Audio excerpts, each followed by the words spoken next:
audience I think I've ever shown the film to out of all the audiences. I felt it when I walked in the room.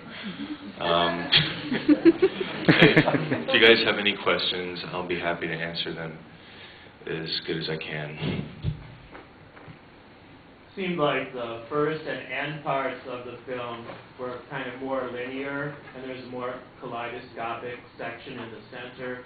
I mean, I really like the way that seems to kind of pin it down for me a bit, yes. But can you talk about that structure a little bit? Well, the beginning, the opening scene and the last bits are all reenactments for the most part. And I did them in a time and space pretty much short after those experiences actually happened, because there was no way in hell I was going to turn the camera on me when the overdose was actually happening. So I thought it was just to reenact it, just as a way to kind of bridge the film together and give it a little bit of structure.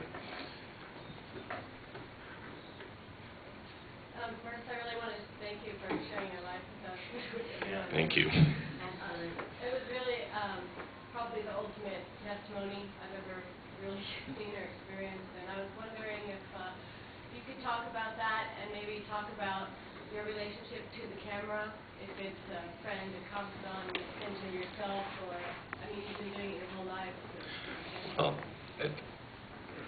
you know, I think I've kind of inadvertently been making the film for about 20 years, and the camera for me was always just a way to, it was sort of sufficed as like a third arm, disassociative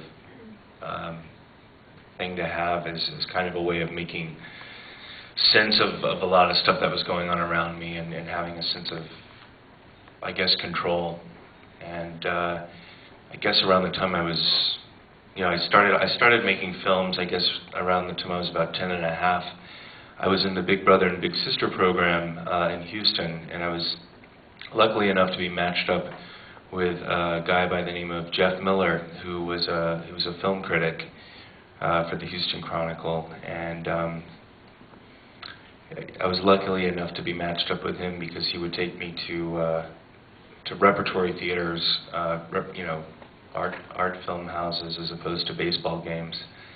And he loaned me this really great dinosaur VHS camera, and simultaneously I'd acquired a Super 8 camera from my grandfather when he got one for me at a pawn shop around the corner from where we lived. And it was back in the day where you could go to Target and in the photo section get a spool of Kodak Super 8 film for like $10.